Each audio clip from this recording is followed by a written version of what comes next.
हरिओम, जय श्री राम। स्वागत है आप सभी का हमारे यूट्यूब चैनल हमारे मेंटर्स नेचर के समीप में। गणपति जी से संबंधित कुछ विशेष उपाय जो आप अपने जीवन को अच्छा बनाने के लिए कर सकते हैं, हम आज वही लेकर आए हैं। गणपति जी गणों में प्रथम पूज्य, देवगण, मानव गण और दानव गण, इन तीन गण हम ज्योतिष में तीन गण मानते हैं। और इनके प्रथम पूज्य कौन है? गणपति जी। क्यों? हमारा शरीर जो 7 चक्रों में बटा है, सबको मालूम होगा इन सातों चक्रों के विषय में। यदि नहीं पता है तो हमने एक चक्र का ये वीडियो बनाया है, उसमें देखिए। तो सातों चक्रों में एक बात और बोलना चाहेंगे, यदि आपको इन बातों पर भरोसा नहीं है, आप धार्मिक तो हैं परंतु आध्यात्मिक नहीं हैं, तो कृपया इस वीडियो को आप छोड़कर जा सकते हैं।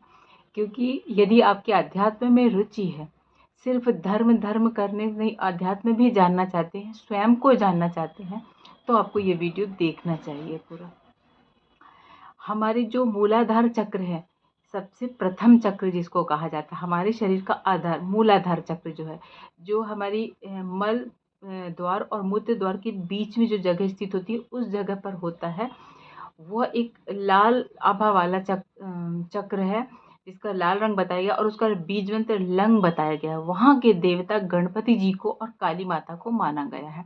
यदि आपकी गणेश जी के प्रति रुझान आ रहा है, तो आपका मूलाधार चक्र एक्टिव हो रहा है। मूलाधार चक्र इम्बैलेंस होने से बहुत सारे हमारे शरीर में प्रॉब्लम्स आती हैं, क्योंकि मूलाधार चक्र से ही ईड़ा और पिंगला और ये दोनों के जो एक स्वर हो जाते हैं, तो सुषुम्ना नाड़ी, ये तीन नाड़ियों के विषय में आपने सुना होगा। ये तीनों हमारे स्वास्थ्य का आधार है। सिर्फ स्वास्थ्य का नहीं, हमारे भाग्य का भी आधार है। हमारा भाग्य, स्वास्थ्य इसी से बनता और बिगड़ता है। वात, पित्त और कफ, ये तीन दोष आपने सुने होंगे त्रिदोषों के बारे में। यदि ये तीनों बैलेंस रहते हैं तो हमारा शरीर या हमारा जीवन सुचारू रूप से चलता है। परंतु इनमें किसी में भी इम्बैलेंस होने से या गड़बड़ी आने से हमारे शरीर पर भी और हमारे जीवन पर भी इसका बहुत असर पड़ता है। तो सबसे पहली बात कि हमारे मतलब जो विद्यार्थियों के लिए ज्ञान है, जो विद्यार्थियों की सफलता की कुंजी है, जो योगियों का योगत्व है, जो हमारे सबके जीवन का आधार है, वह है गणपति, वह है मूलाधार चक्र। तो इसलिए हमें गणपति जी को तो अवश्य आराधना करनी ही चाहिए। अब इसके बाद आता है कि हम किस तरह से, आप सुबह 4 बजे उठकर लंग बीज मंत्र का जप कर सकते हैं। लंग बीज मंत्र महीने 2 महीने में सिद्ध हो सकता है। आप यदि चाहें कि ये चीज़ हमको रातों रात मिल जाए, ऐसा कोई मंत्र बता दो, ऐसे कोई उपाय बता दो कि हम रात में ऐसे करें चुटकी बजे और सुबह हमारा सब कुछ एकदम ऐसे सब कुछ ठीक हो जाए। हमारे पास ऐसे कोई भी उपाय नहीं है। और ऐसे कोई उपाय यदि आप जानते हो कि कोई ऐसे उपाय कोई बताते हो, तो आप जा सकते हैं। क्योंकि हमने जो पढ़ा है, जो ज्ञान हमने अपने गुरुदेव से लिया है और जो हमने स्वयं की जो स्टडी की है, उससे हमको पता चला है कि हमारे कर्म ही हम भोगते हैं। हमारे कर्म ही हम सब भोगते हैं। तो हर एक कर्म के लिए हमें ग्रेट मतलब जो अपने भगवान मतलब जिनको आप मानते हैं उनको ग्रेटिट्यूड भी दीजिए और स्वीकार भाव भी कीजिए, तभी आप इस कर्म के बंधनों से मुक्ति पा सकते हैं। आगे सब बातें बहुत आध्यात्मिक हो जाती हैं और हम अभी उपाय की चर्चा करते हैं। शिव महापुराण में, गणेश पुराण में, स्कंद पुराण में, ब्रह्म वैवर्त पुराण में गणेश जी की महिमा माता का बहुत वर्णन किया गया है। और जैसे अच्छा हम उपाय बताते, यदि आपको गणेश जी से अब लिखने वाले लोग हैं, जैसे बहुत सारे लोग बहुत अच्छे वक्ता बनना चाहते हैं, कुछ लोग हाँ इंटरव्यू फेस करने चाहते हैं, उनकी मतलब जो नॉलेज तो है लेकिन एक्सप्रेशन ऑफ नॉलेज वो चीज़ चाहिए। आपको कहीं पर अपनी बात को एक्सप्रेस करना है, आप ये सबके लिए आवश्यक है। हर व्यक्ति चाहता है कि उसकी बात सामने वाला सुने, इसके लिए आपका बुद्ध अच्छा होना चाहिए और उसी संबंधित उपाय बुद्ध गणपति मतलब देवता जो बुद्ध गणेश जी हैं। तो आप जो सूर्य निकलता उगता हुआ सूर्य है ना, बिल्कुल उगते हुए सूर्य को देखिएगा, वो ऑरेंज और रेड और सब मिक्स किस कलर का बहुत सुंदर रंग होता है। उस रंग के गणपति जी को लाइए, नहीं ला सकते स्वयं बनाइए और उनका पूजन करिए। चतुर्थी के दिन, हर चतुर्थी को पूजन मतलब पूजन कर सकते हैं। हर दिन आप माला जप सकते हैं उनकी, गणपति जी की ध्यान अवश्य करिए। पंचोपचार, षोडशोपचार, जैसी आपको पूजा बनती है वैसी आप हृदय से पूजा अपने आप को समर्पित करके कीजिए। भाव देखते हैं प्रभु, लेकिन हाँ, भाव में भी ऐसा नहीं कि कुछ भी उल्टा सीधा कर दिया और बस। आप जितना जानते हैं उतना तो ईमानदारी से कीजिए।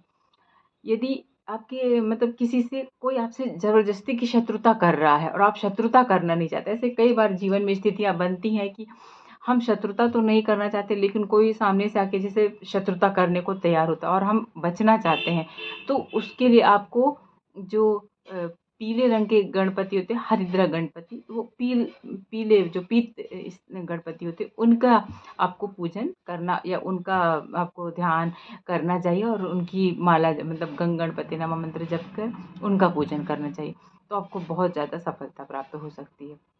यदि आप अपने रिश्तों में सुधार चाहते हैं, यदि आप चाहते हैं कि हमारे किसी से तना-तनी ना हो और सबके साथ मधुर व्यवहार हो, तो आप सिंदूर वर्णी गणपति जी, जो सिद्ध विनायक होते हैं ना, तो उनका मतलब लाल गणपति जो बिल्कुल एकदम सिंदूर वर्णी गणपति को आप पूज सकते हैं।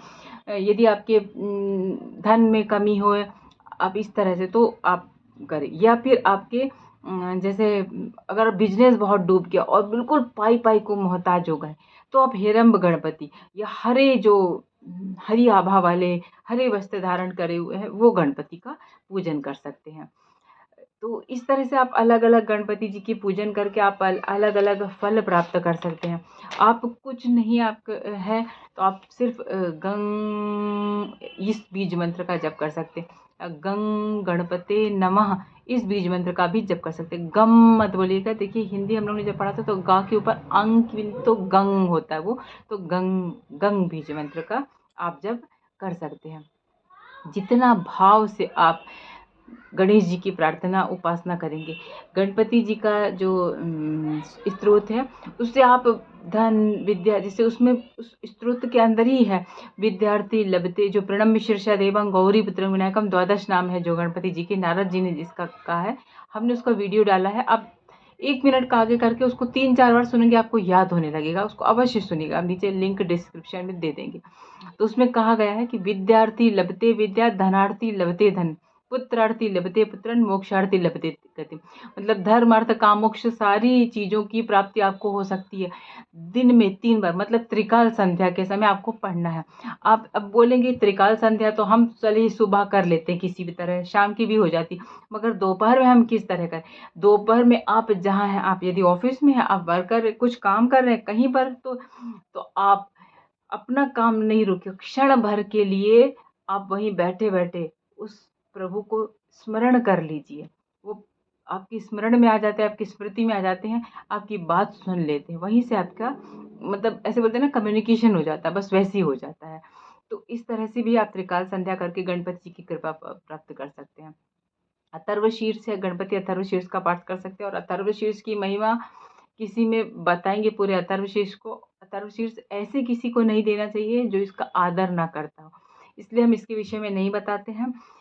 अथर्वशीर्ष सुन ही लिया आपने ध्यान से तो समझ लीजिए साक्षात हो गए प्रभु आपके समक्ष, साक्षात हो गए प्रभु।